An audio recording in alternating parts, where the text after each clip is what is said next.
Assalamualaikum warahmatullahi wabarakatuh. Selamat pagi dan sanak pandangan di manapun Anda berada. Terima kasih Anda kembali bersama kami di kesempatan pagi hari ini dalam uh, bincang-bincang kita di kearifan lokal Minangkabau. Dan kita masih maraton ini ya, seputar warisan budaya tak benda Minangkabau Sumatera Barat ya. Dan kali ini kita akan berbincang tentang warisan budaya tak benda tenun dan ukiran. Nah, sebagaimana kita ketahui dan sebenarnya bahwa Minangkabau juga punya kekhasan dalam tenunannya dan juga ukirannya. Nah, untuk membahas perbincangan ini, kami telah tersambung kembali bersama mama kita, Dr. Saiful Yazan Tuanku Mangkudun. Ya, beliau adalah dosen mata kuliah Islam dan Budaya Minangkabau di UIN Imam Bonjol Padang, serta juga salah seorang orang nanam pek cini di negari beliau. Baik, kita sapa dulu Mama Tuan Kemangkudun yang sudah tersambung dengan link Zoom perempat RRI Padang di pagi hari ini. Assalamualaikum warahmatullahi wabarakatuh, Mak. Waalaikumsalam warahmatullahi wabarakatuh. Selamat pagi Bang Adit, selamat pagi Lun Sanak Pendengar RRI Perempat, Surau Kearifan Lokal Minangkabau. Iya, sehat, Mak ya? Alhamdulillah, walaupun cuaca agak redup-redup masih rinai di sini. Iya, Mak, sama. Di Sudirman juga seperti itu, Mak. Dan ya kita berharap lah mudah-mudahan cuaca ke depannya akan lebih bersahabat lah gitu ya, Mak ya. Mudah-mudahan, Oke, amin. ya baik. Baik, Mak Tuanku, pagi ini kita akan berbincang-bincang seputar WBTB tenunan dan ukiran Minangkabau, Mak Tuanku ya. Ya, Iya. Insya Allah. Mhm. Nah, dua jenis keterampilan yang ada di Minangkabau ini. Nah, bicara masalah tenunan dan ukiran, saya pikir di Nusantara ini mungkin tidak hanya Minangkabau gitu ya, Maya. Betul, betul. Saya pikir hampir semua ya kebudayaan Nusantara mungkin punya tenunan khas tersendiri dan ukirannya Ya, juga demikian.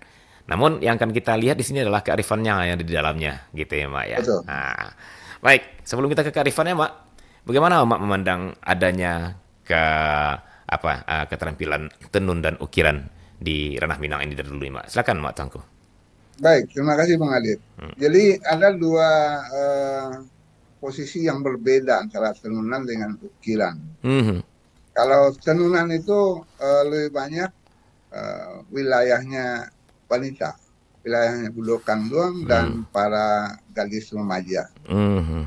Sementara ukiran adalah wilayahnya para tokoh adat dengan para ahli arsitektur dan desain. Mhm. Jadi dua-duanya menghasilkan karya seni Mhm. yang dalam tanda petik ukiran. Kalau tenunan itu ukiran pada jenis sandang dan pakaian, Mhm. ukiran itu pada bangunan. Iya, iya, iya. Jadi walaupun hasil ukiran dan hasil tenunan itu menggambarkan keindahan-keindahan alam, keindahan-keindahan kehidupan flora dan fauna, Hmm. tapi wilayah kerjanya berbeda. Satu wilayah kerja Bundo Kanduang dengan para gadis, Mhm. satu wilayah kerja pemangku adat dengan para arsitek dan ahli desain. Hmm. Makanya kita menyebutnya ada wilayah tenun, ada wilayah ukir. Mhm. Kalau ukiran itu boleh dikatakan 100% itu wilayahnya laki-laki. Mhm. Kalau tenunan itu mungkin 90% lah wilayahnya perempuan, sebab ada juga laki-laki yang memasuki wilayah itu karena keahliannya dalam desain. Begitu Bung Adit. Baik. Nah, muncul pertanyaan menarik begini, Mak. Eh, apakah seperti yang Mak bilang tadi ada pembagian wilayah itu, Mak?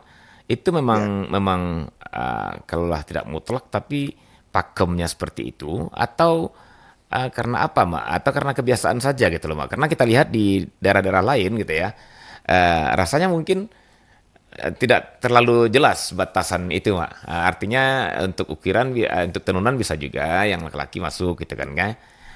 Begitu Betul, juga betul. sebaliknya gitu loh. Nah, sementara kalau dari keterangan Mama tadi kan seakan-akan ada garis pembatas wilayah, bahkan disebut wilayah gitu ya. Ini wilayah laki-laki, wilayah pemangku adat dan arsitek otomatis kan laki-laki, Mbak ya. Betul, Kemudian betul. kemudian yang ukiran, kemudian tenunan itu wilayah Bunda Kanduang dan anak gadis. Nah, apakah ini memang pakemnya, memang jadi ini, atau kebetulan saja seperti itu terjadi, Mak? Gimana, Mak Tunggu? Iya, pakemnya saya belum pasti, tapi barangkali Hmm, alamiahnya kehidupan fenomenal itu adalah kehidupan yang lebih lembut, lebih lunak, oke, ya. dan waktunya bisa siang malam. Hmm, Beda dengan ukiran, waktunya itu harus tetap, tidak bisa orang mengukir malam hari. hmm, hmm, hmm. Eh, Ukiran itu harus di tempat terang dalam waktu yang ditentukan siang hari dan dalam eh, dalam tuntutan fisik yang cukup kuat karena membutuhkan tenaga juga. Hmm, Kalau tenunan itu lebih banyak menuntut kehalusan dan waktu. hmm, Kalau ukiran bisa eh, dalam waktu singkat, tapi harus menyediakan tempat khusus. Kalau hmm, tenunan dimanapun bisa, apalagi ya. kalau sudah masuk sulaman. Hmm, Menyulam itu bisa sambil duduk-duduk santai di teras, atau sambil berbincang-bincang dengan anak-anak gadisnya Bundo Kandung, bercerita hmm, sambil menyulam. Jadi hmm, tenunan, sulaman, anyaman itu lebih banyak wilayah Bundo Kandung dan para gadis karena waktunya tidak terikat hmm, seperti ukiran. Tempatnya juga tidak terlalu terikat. hmm. Kalau ukiran itu harus ada tempat khusus dan semacam apa ya, bengkel kerja. Iya, iya, iya. Nah, ini yang membedakannya. Walaupun Bang Adit, hasil dari ukiran dan tenunan itu adalah gambaran orang Minangkabau, alam takabang jadi guru itu. Begitu. Hasil tenunan dan ukiran itu gambaran orang Minangkabau. Iya, Oh, ini dia, Maya. Ya.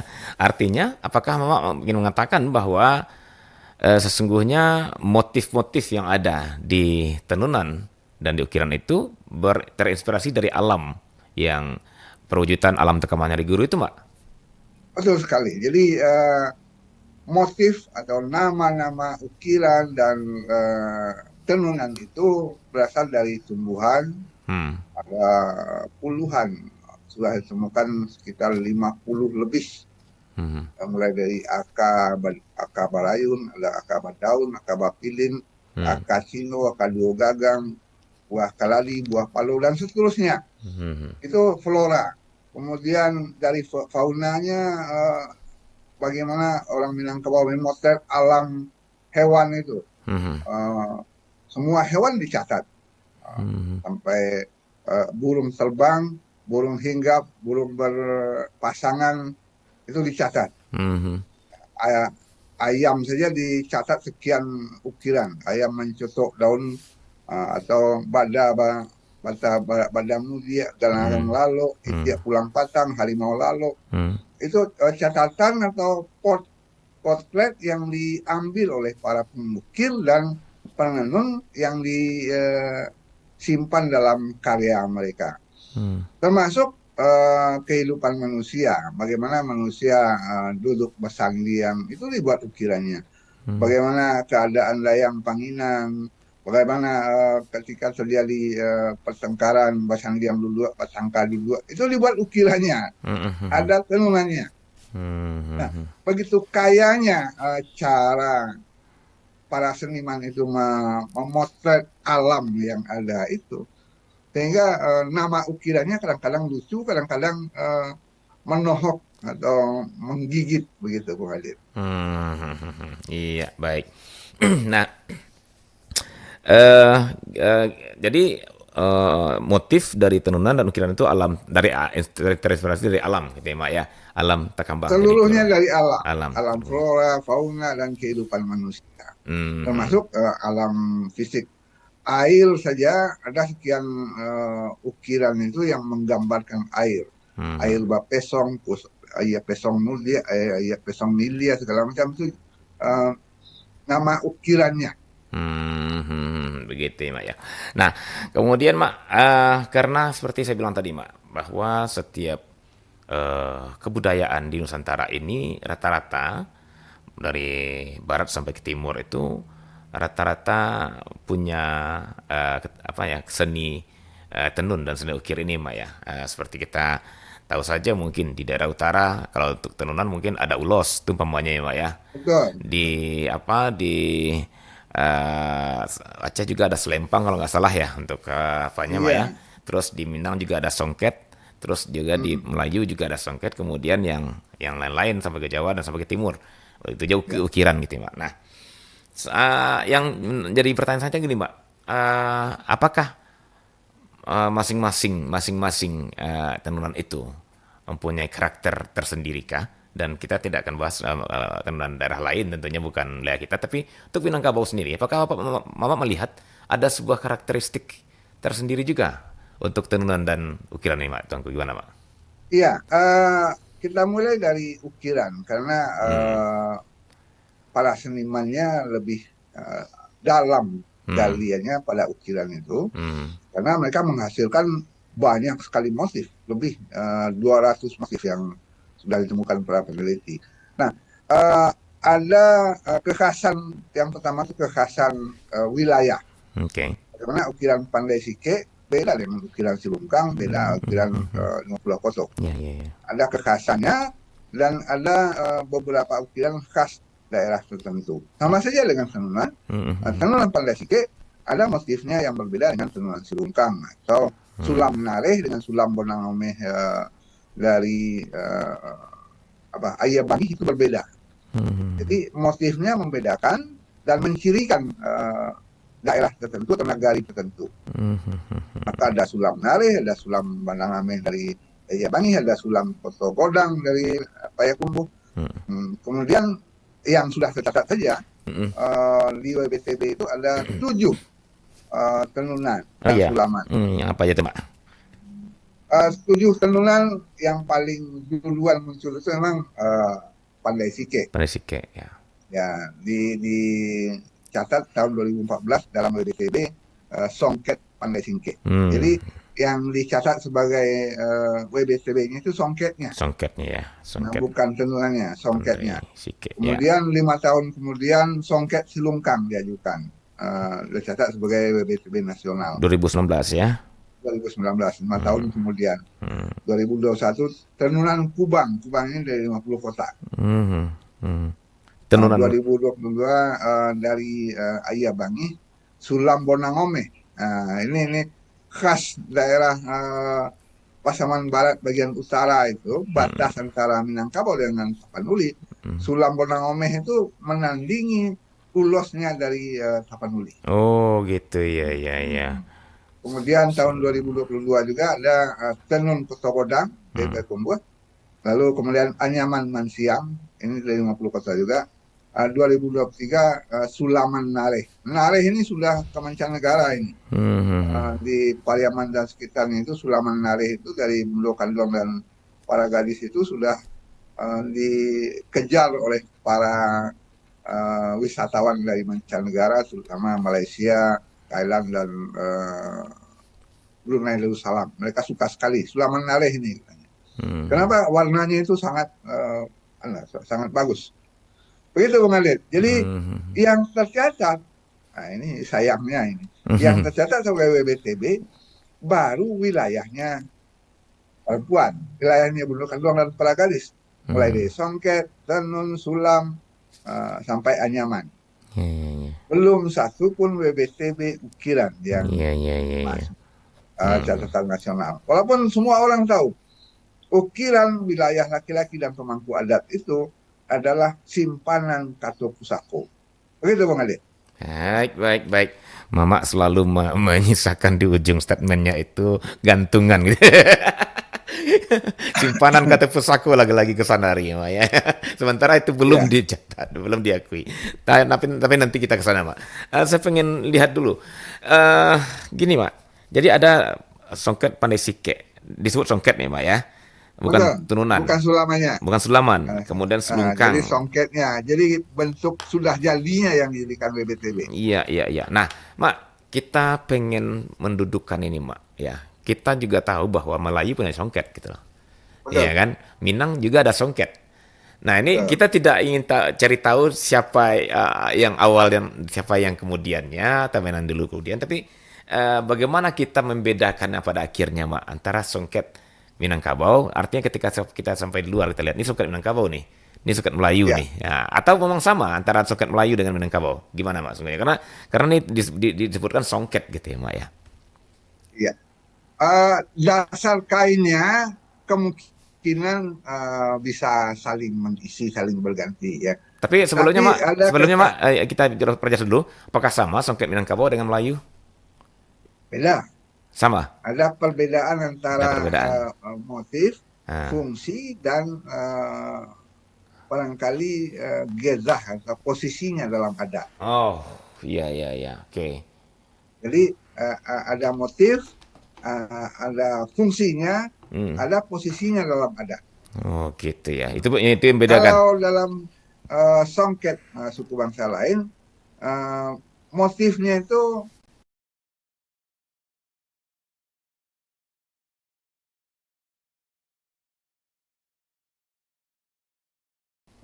tidak jadi perbincangan terlalu banyak. Ah. Mereka lebih kepada fungsinya saja. Hmm, hmm. Maka mohon maaf, songket dari Pandai Sike juga dipakai oleh suku bangsa suku-suku yang lain untuk upacara adat mereka. Iya, iya, iya. Mereka, saya mendapati beberapa tokoh adat dari suku lain datang memborong songket Pandai Sike untuk apa ini? Kami mau pesta besar katanya. Loh, kok carinya ke sini? Ya sama kan songket ini katanya. Jadi mereka tidak terlalu mempermasalahkan songket dari mana, yang Aha. penting mereka pakai untuk Artinya fungsi. mereka hanya melihat estetikanya gitu ya, Mak ya. Saya pikir begitu, mudah-mudahan saya Ya. tidak salah. Begitu. Sementara bagi Kalau di Minang ah, ada fungsi dan posisinya dalam adat. Begitu, oke. Bang. Baik, baik, baik. Ada fungsi dan posisinya dalam adat. Nah, Ya. kita mulai dari motif, Mak. Motif yang sering dipakai di songket itu apakah juga punya karakteristik sendiri seperti ukiran, Mak? Iya, sike, songket Pandai Sike karena ini miliknya Bundokan. Doang motifnya itu relatif ajak atau tetap, hanya tiga Hmm, yang utama itu. ya. Ya, motif batang pinang, Apa, Mak? eh, batang pinang, Batang pinang, Batang Pinang. batang pinang, bijo bayam, Hmm. sudah tuh jalinan lidi. Oh. Jadi ini untuk ukiran pada songket itu relatif relatif tetap tiga itu. Ada batang pinang, ada bijo bayam, ada motif jalinan lidi. Nah, itu menggambarkan kerapihan barisan. Hmm. Jadi tidak banyak motif pada songket Pandai Sike. Kita bisa bandingkan dengan motif silungkang yang banyak mengambil dari Kaso Pusako. Hmm. Kalau silungkang kan 5 tahun kemudian diajukan. Hmm.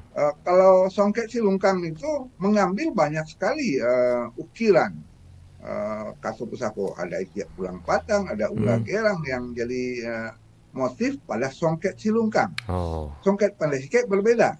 Hmm. Kenapa? Karena fungsinya.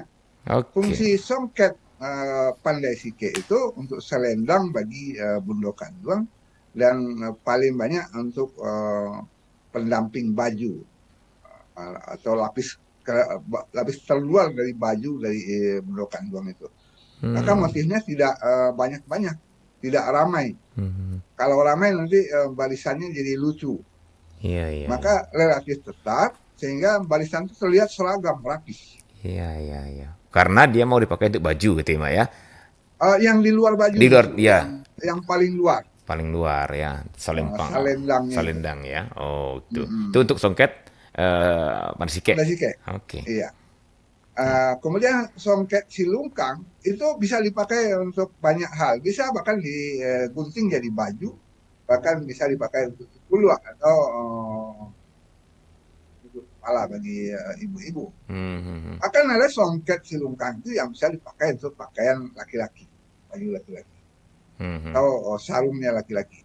Nah, jadi songket silungkang relatif lebih bervariasi, lebih apa namanya, inovatif. Bukan songket lengket tidak inovatif, tapi karena dia punya fungsi adat, dia dalam tanda petik bertahan dalam satu jalur yang jelas. Hmm, hmm, hmm, hmm. Jadi tiap undokan dong selalu kalau akan pergi barale itu dia punya satu lapis terluar pakaiannya, salendang namanya. Di luar pakaian adat yang lainnya ya, Hmm, uh, walaupun ada sulaman segala macam, tapi pakaian terluarnya itu adalah songket hmm. untuk salendangnya. Begitu yang saya pahami Bang Adit. Iya, baik. Baik, Don Senak Pananga.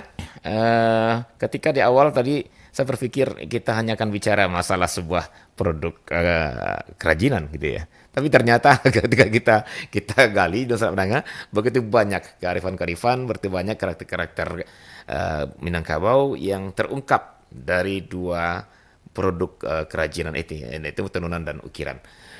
Kita akan lanjutkan tentunya, menarik sekali. Masih banyak yang bergelayut di pikiran saya untuk masalah dua produk ini. Namun sebelumnya, Dr. Pedangga, saya beri ruang untuk Anda yang ingin menanggapi, ingin bertanya, ingin bergabung di acara ini, silakan di 0751 812 414 atau di 081166 09240 ya.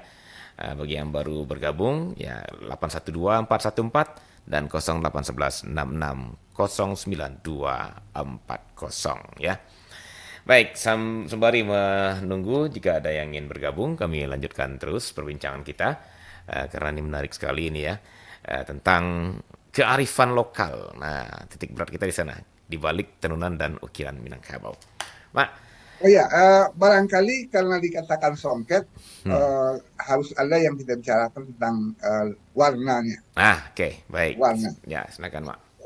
Uh, Songket sulungkang itu warna utamanya warna Minangkabau, Hmm.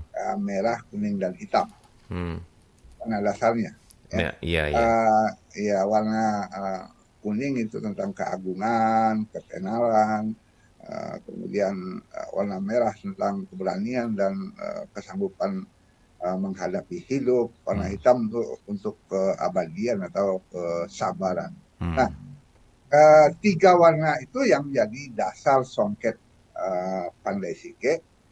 Di atasnya nanti ada sulaman benang warna. Kalau hitam di atasnya warna emas. Hmm. Kalau emas kuning di atasnya warna merah dan hitam. Hmm. Nah, Hmm. uh, per, permainan warna tiga itu saja saling timpa melimpa itu yang menyebabkan songket itu sangat sakral. Ya, oke. Mm-mm. Jadi tidak hanya bicara produk keterampilan gitu ya, Mbak ya. Tidak hanya Iya, bicara iya, estetika, tapi ternyata ada filosofis juga di dalamnya gitu ya, Mbak ya. iya. Hmm. Jadi khusus untuk pernikahan orang Minangkabau itu songket adalah salah satu properti yang dalam tanda petik wajib disiapkan oleh pengantin laki-laki untuk dipersembahkan kepada calon istrinya. Hmm. Apakah secara tidak langsung karena Mama tadi mengatakan bahwa ada tiga warna, merah, kuning, dan hitam, dan saya jadi teringat sebuah bendera Marawa gitu ya, Mak ya. Iya, Itu melambangkan tiga lua. Apakah itu juga secara tidak langsung Songket Pandai Sike juga mengisyaratkan bahwa Minangkabau terdiri dari tiga lua ini, Mak, dengan tiga warna itu?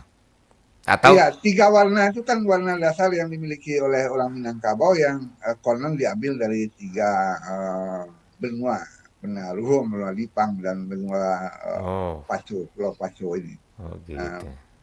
kemudian dimaknai dengan tiga warna itu sebagai dasar yang jelas tentang Hmm. keabadian atau kesabaran dan kekuatan Oh. serta keagungan. Heeh. Uh, ini dipakai oleh banyak suku bangsa. Ya Hmm. kalau di Cina memakai warna itu, di India memakai itu, Hmm. bisa saja Hmm. ada akulturasi atau Akulturasi. saling pinjam dulu. Tapi Minang sudah mengembangkan sendiri makna itu dalam kehidupan masyarakat adatnya. Dalam Tidak bisa lagi kita katakan ini meniru. Karena warna itu kan diberi Tuhan untuk semua makhluk, iya, semua iya. suku bangsa. Nah, makna yang dipakai oleh orang Minang itu sudah jadi miliknya sendiri. Tidak bisa dikatakan, oh ini warna Cina nih, ini warna India nih. Tidak juga. Karena bagi mereka warna itu berbeda makna dan berbeda fungsi. Artinya Itu Bang Adi. tumbuh dari kearifan mereka masing-masing gitu ya, Mak? Tumbuh dari kearifan dan Ah, fungsi yang mereka jalankan iya, dalam iya, iya. masyarakat mereka masing-masing. Bukan dengan melihat karena melihat tetangga sebelah, bukan begitu ya, Mak ya? Bukan. Oke, tapi memang tumbuh dari perjalanan kearifan mereka atau nenek moyang kita orang Minangkabau dulu timbul tiga warna kuning, merah dan hitam itu Mak Tengku ya. Iya, iya. Jadi Oke.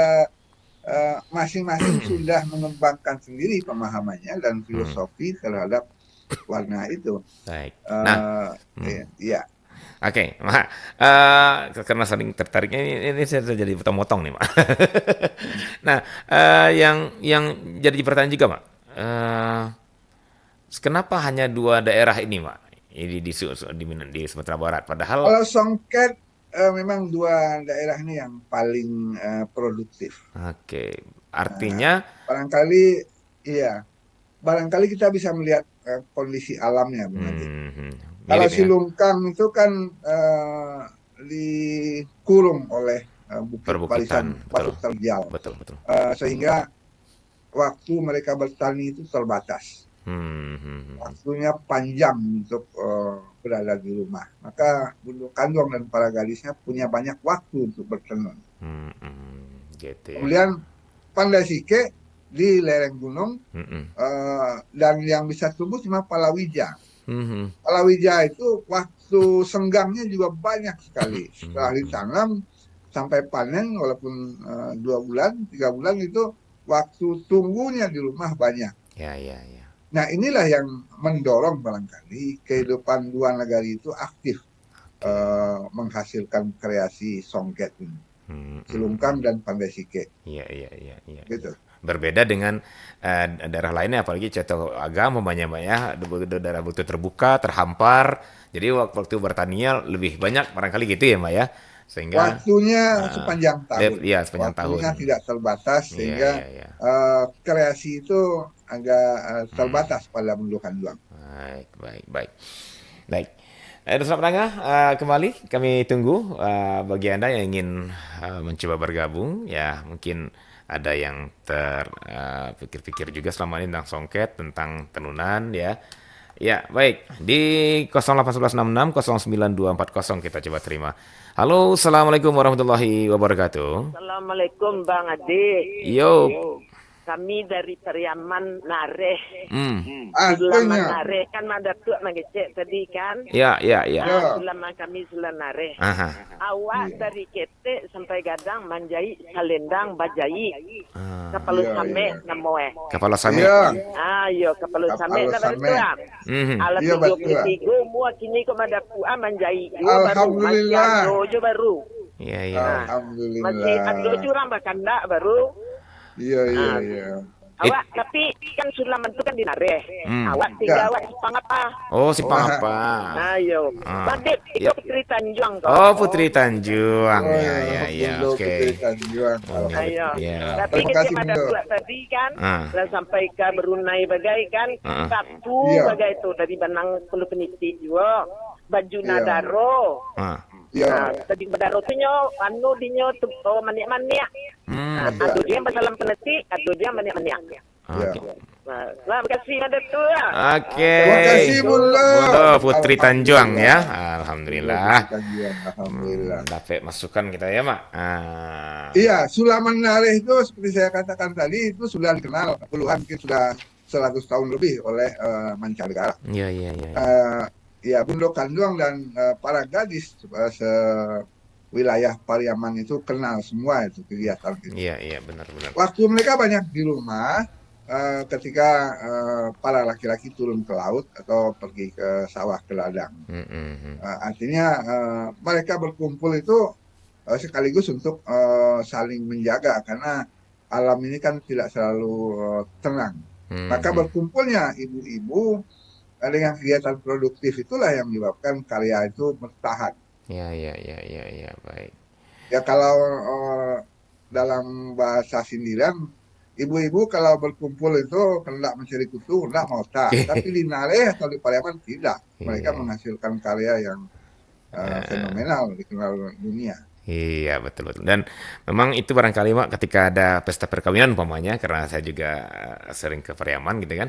Itu biasanya sampai anak-anak gadisnya pun masih banyak yang pakai-pakai ini ya, pakai-pakai songket, pakai apa segala macam gitu yang Iya, mengiringi, yang jadi ada semandan gitu. kehebatan Sulaman Nare ini, Bung Adit. Mhm. Dia bisa diterapkan ke berbagai busana, bukan hanya untuk tikulu, bukan hanya Mhm. untuk selendang atau jilbab. Dia Sulaman itu bisa dipakai untuk pakaian, bahkan untuk baju, Iya, iya, iya. Baik. bahkan untuk hiasan dinding bahkan. Iya, iya, Jadi iya. Sulaman Nare itu seperti lukisan, Mhm, mhm. lukisan dengan benang yang sangat bebas, tidak Mhm. terikat. Kalau tadi kita bicara tentang songket pandai sike yang agak terikat karena dia dituntut untuk fungsi tertentu, Iya. Sulaman Nareh itu punya inovasi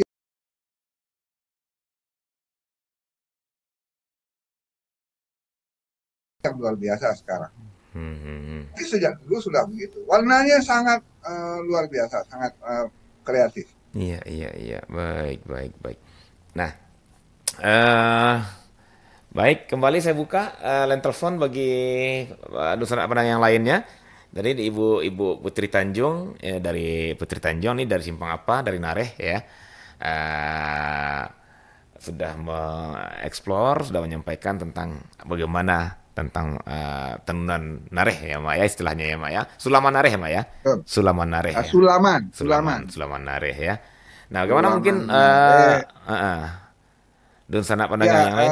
Bundo Putri Tanjung ini salah satu tokoh yang punya barisan ini Gitu ya. Ya dalam karena dia masih produk. karena beliau masih Uh, produktif gitu ya, Mak ya, masih memproduksi iya, terus iya. ya. Dan biasanya itu selalu kami, Mak. Apa uniknya ketika saya melihat sentra-sentra tenunan ini, Mak. Itu rata-rata mereka kolektif ya, Mak ya. Jarang-jarang mereka yang secara pribadi masing sendiri gitu, Mak. Tapi ada kumpulan-kumpulan, ada bersama. Apakah memang itu termasuk kearifan juga, Mak? Nah, inilah salah satu yang perlu kita kenali bahwa sulaman itu pada dasarnya adalah kerja kelompok karena di sana ada saling mempengaruhi antar penyulam. Hmm, Jadi ilmunya itu tidak ilmu langsung jadi. iya, iya, Jadi iya. yang baru belajar melihat apa yang dilakukan oleh Seniornya? Bundo senior, Hmm. gadis yang lebih senior, mereka saling menambah dan saling memberikan usulan. Nah, ini Iya, tambah iya. ke sini, ini warnanya begini, ini beloknya ke sini. Maka kreasinya itu tanpa batas. Baik, Jadi baik. betul kata Bung Adit, ini adalah seni orang berkelompok dan Mhm. di sana ada seorang bundo yang akan menjadi Ah, ketuanya, iya, yang iya, akan iya. mengarahkan oh ke sini, oh begitu dan seterusnya. Oh Ya. ini tidak boleh misalnya. Baik. Baik, Pak. Sepertinya ada yang mau gabung, Pak. Kita coba terima. 812414 ya. Halo, Assalamualaikum warahmatullahi wabarakatuh. Halo, Waalaikumsalam ya. Yo, Pak Sultan Pamenan. Ya, Oke, silakan kalau Pak di Sultan. nari itu Mas ya, Ah, sampai ke pakaian-pakaian dah tua, ah, pakaian-pakaian bawa pengiring pengantin, mm-mm. itu cukup sekarang segala itu Mas ya. Iya, iya, iya, iya, iya. Jadi produksinya orang itu memang gini kok untuk alam Minangkabau itu memang meningkat lah kalau itu. Hmm. Ambo dulu dua kartu mangkir dah tua, Ah, membeli pakaian dah tua mau ke boleh. nari Mas ya. Oh, gitu ya. Cukup itu Mas ya. Iya, iya, iya, iya. Ya itu saja Mas ya. Oke, Pak Stan. Terima Nah, kasih Assalamualaikum Pak Sultan warahmatullahi Peminan. iya, Waalaikumsalam wabarakatuh. warahmatullahi wabarakatuh. Oke, lagi-lagi kita dapat masukan nih, informasi menarik. Jadi, ternyata di Nareh itu tuh kalau begitu sudah bisa dikatakan itu ya sebuah kearifan lokal yang turun-temurun jadi ya kan ya gitu ya, Mbak ya. Eh, dia menjadi sumber ekonomi yang kuat di wilayah Pariaman dan sekitarnya itu. Iya, iya, iya. Nah, jadi bukan sekadar kerajinan untuk mengisi waktu luang, tidak. Tapi Mhm. sudah industri rumah tangga yang dikenali oleh mancanegara. Jadi industri jadinya itu ya, Mak ya. Iya. Oke, baik. Baik, Pak. Jadi kalau dia jadi WBTB, Hmm. ya tinggal bagaimana pemerintah memberi wadah pengembangan pemasaran. Kalau untuk teknologi mereka sudah punya semua, Ya. tinggal pengembangan pemasarannya. Seperti kata Pak Pamenan itu untuk wilayah Sumatera Barat saja itu sudah tidak perlu dipromosikan lagi. Nah, bagaimana ke mancanegara tadi menjadi wilayah jelajah yang lebih kuat. Begitu, Bung Ade. Baik. Nah, sebelum kita ke ukiran, Mak, saya juga agak apa tadi sedikit persoalan motif tadi. Kalau di ukiran kan nanti kita akan banyak bicara masalah apa ya, filosofis di sana. Iya, Ketu Pusako gitu ya, Mak ya. Ya. Nah, di apa tadi di motifnya songket Silungkang umpamanya. Ada batang pinang, ada bijo bayam, ada jalinan lidi, itu umpamanya, Mak ya. Ya itu yang pandai sike itu. Pandai sike ya, yang pandai sike. Nah, apakah ini juga diambil karena ada sesuatu ini filosofis di antara tiga tumbuhan ini, Mak, yang dijadikan motif, ataukah hanya karena keindahannya saja dan hanya kebetulan? Seperti apa, Mak, Tuanku melihatnya? Karena songket pandai sike ini lebih banyak posisinya sebagai cendramata bagi pengantin, maka tingkatnya berubah menjadi pakaian yang sakral. Jadi tidak terlalu kreativitas yang dikemukakan di sini. Maka filosofi pohon pinang, batang pinang, bijo bayam dan lidi tadi itu memperlihatkan bagaimana barisan kaum itu bisa ditata dengan rapi. Oh, begitu ya. Memang kalau pinang itu memang berbaris deh, Mak ya. Barisan, berapa barisan namanya ya. Jadi ada kembangannya, ada pinang baliri. Bahkan sekarang beberapa negari kembali teringat tentang pinang bali itu. Pinang bali itu adalah konservasi alam untuk daerah pegunungan. Iya. Untuk jangan sampai diterpa badai, jangan sampai longsor. Jadi bahkan kalau dulu pohon pinang itu ditanam serentak dan berderet di pinggir jalan, dia menjadi barikade untuk banjir dan longsor. Dan tidak sedikit juga kalau nggak salah itu untuk perbatasan ya, Mak, untuk batas-batas gitu ya, batas wilayah. Batas nagari dan batas nagari. Pinang itu punya fungsi banyak gitu. Bukan hanya fungsi untuk makanan atau untuk sirih pinang, tapi salodang atau pelepahnya itu untuk tempat memelihara ikan, membawa ikan, semacam mangkoknya atau embernya orang dahulu. Gitu. Baik, Mak, sepertinya karena waktu ini kita coba beralih ke ukiran, Mak ya, karena dari tadi kan kita bicara masalah tenunan aja nih, Mak ya. Sementara kita topik kita ada dua nih, tenunan dan ukiran. Nah, bicara ukiran ini sudah tidak asing lagi, saya pikir. Kita lihat di rumah gadang gitu ya, di masjid, di mana butuh banyak ukiran. Nah, bagaimana Mama melihat ukiran ini? Kalau tadi Mama melihat tenunan sebuah kreasi Bundo, ini sebuah kreasi karena ini dikaitkan dengan pemangku adat dan arsitek nih. Nah, ini jadi menarik juga. Gimana Mak ceritanya? Ada hal yang harus saya jujur menyampaikannya. Belum ada perjuangan sungguh-sungguh untuk menjadikan ukiran Minangkabau itu sebagai warisan budaya. Baru tercatat di daerah saja. Oh, nasional belum ya? Belum masuk dalam WBTB. Padahal kalau nggak salah ukiran kata Mama salah satu tempat penitipan Ketu Pusako. Disitulah masalahnya. Ya, banyak penelitian yang menjelaskan tentang ukiran Minangkabau itu untuk menyimpan Ketu Pusako. Terutama motif-motif yang diceritakan dalam ukiran itu yang juga dipakai untuk tenunan dan sulaman, anyaman sekalipun itu memakai motif dari ukiran. Ada sekian ratus ukiran yang sudah dicatat, sudah diteliti, dan masih ada di rumah gadang yang tertinggal, ya, sisa-sisa rumah gadang yang masih ada. Nah, sayang belum ada yang sungguh-sungguh mengajukan sebagai WBTB. Belum sungguh-sungguh, Mak? Belum sungguh-sungguh kah? Atau karena ada sesuatu yang dia tidak mungkin apa? Contohnya umpamanya keberlanjutan, Mak. Kalau kita bicara tenunan tadi kan keberlanjutan sampai sekarang masih ada. Dia pandai sike, silungkang, nareh masih ada. Sementara kalau ukiran tuh memang kan sekarang nggak jarang-jarang kita temukan, Mak. Gimana menurut Mak? Iya, saya tidak tahu persis permasalahan pihak yang memperjuangkan kenapa ukiran Minangkabau belum masuk dalam WBCB. Mungkin sinyalemen dari Bung Adit betul juga. Pewarisannya agak sulit sekarang. Iya, betul. Walaupun penelitian paling banyak justru pada ukiran. Satu lagi yang mungkin juga menyulitkan untuk mengajukan itu, klaim milik siapanya belum jelas. Sebab ukiran itu milik seluruh ahli ukir Minangkabau. Iya. Mau diletakkan di mana ini WBCB ini? Gitu ya. Walaupun ya kita bisa saja mengatakan WBCB itu ya milik Minangkabau untuk ukiran. Seperti randang itu kan nggak harus satu nagari punya. Iya. Bahkan boleh satu WBCB itu milik beberapa etnis kan. Iya. Chile itu milik Indonesia dan Malaysia misalnya kan. Karena kenapa ukiran Minangkabau dengan ratusan motif ukiran yang tempat menyimpan kato pusako itu belum diperjuangkan. Saya berharap kita berharap gitu ada yang benar-benar sungguh-sungguh. Kenapa Bung Adit? WBCB itu sangat berperan untuk pewarisan seperti kata Bundok Tanjung tadi. Ketika WBCB itu disiarkan oleh negara sebagai warisan dari Indonesia, orang akan mempelajarinya dan akan tertarik untuk mendapatkan hasilnya. Iya.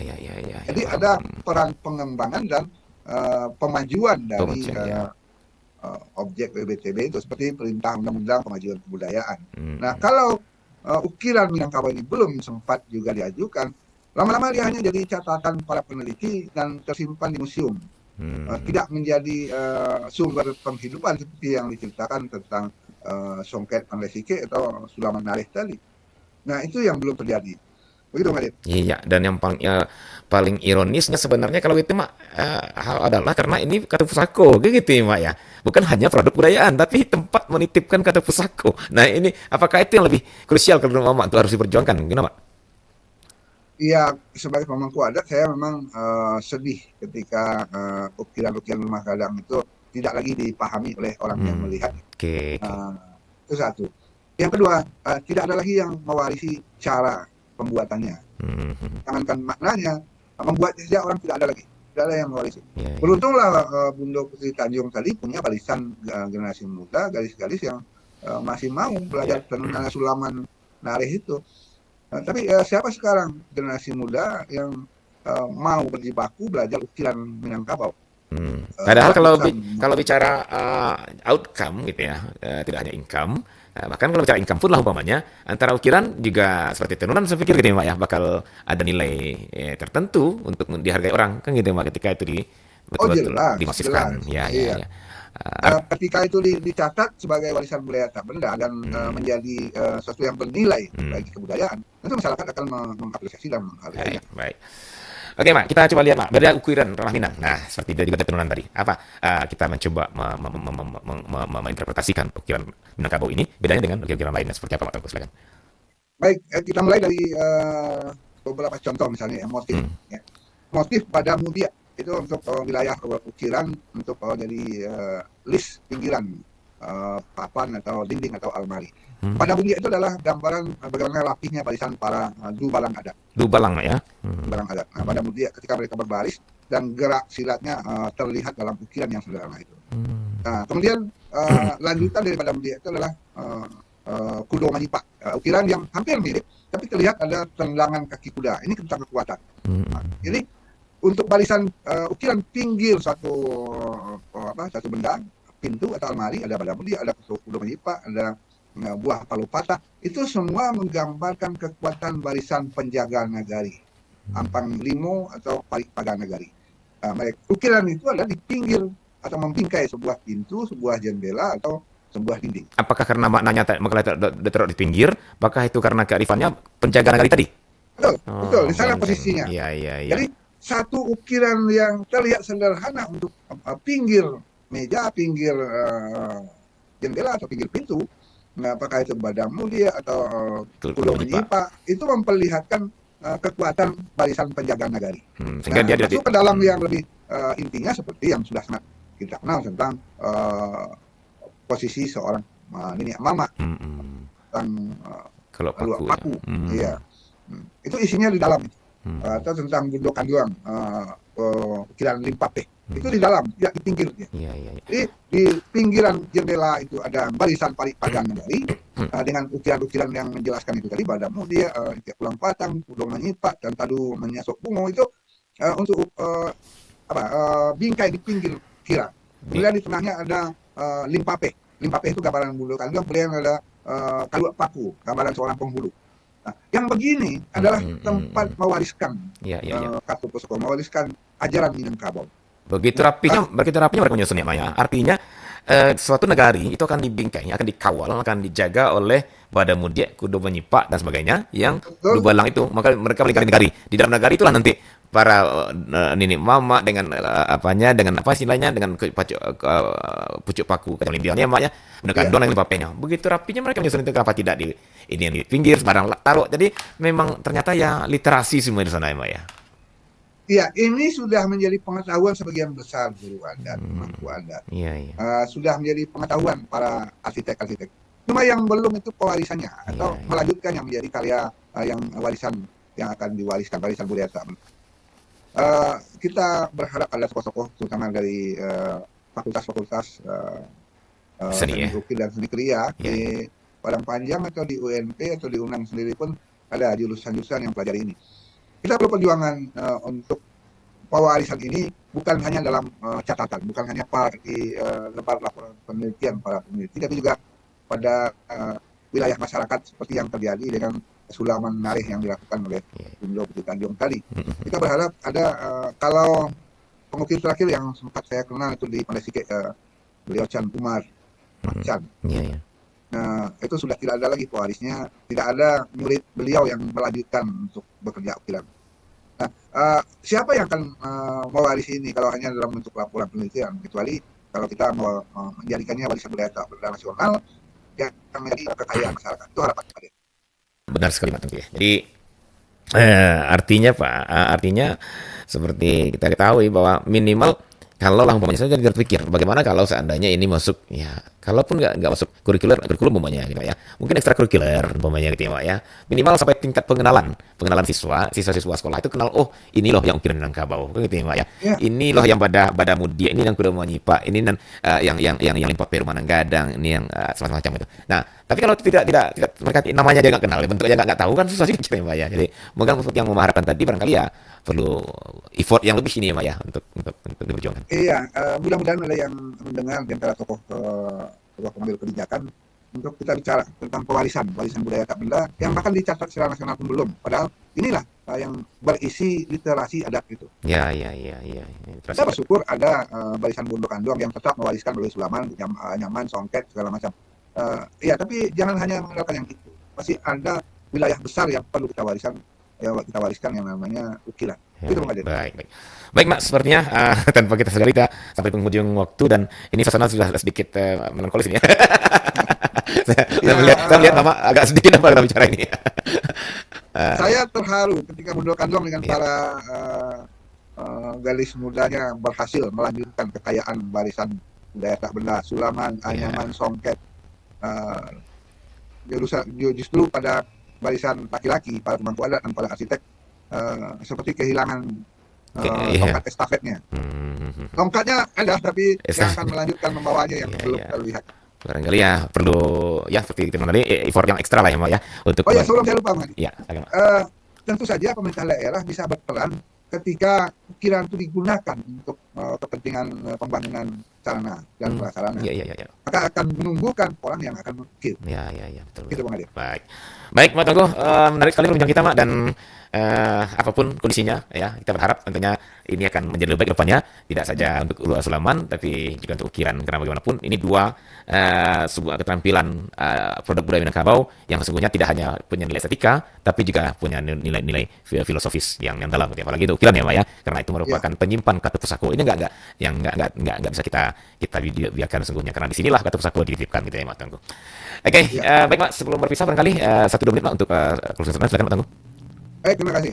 Saya bersyukur bahwa Bundo Kandong dengan para gadisnya sudah berjalan dengan sungguh-sungguh melanjutkan warisan budaya tak benda berupa sulaman, songket, anyaman, dan alhamdulillah itu sudah dikenal sampai mancanegara dan terus berlanjut warisan itu. Dan kita berharap ini juga dilakukan oleh pihak para pemangku adat dan para arsitek dan desain untuk juga menjadikan warisan Kiran sebagai warisan budaya tak benda yang terwariskan, tidak hanya tercatat dalam penelitian. Itu saja, Bung Adit. Baik. Terima kasih, Pak, untuk bincangnya, untuk pencerahannya, untuk pemaparan semuanya. Mudah-mudahan ini menjadi berluas wawasan kita sebagai anak Minangkabau dan sekaligus menjadi inspirasi ke depannya bagi stakeholder kebudayaan yang ada di Sumatera Barat untuk lebih mengembangkan kedua hal ini, terutama untuk ukiran yang sudah ditinggalkan oleh kita Minangkabau itu ya. Oke, Pak.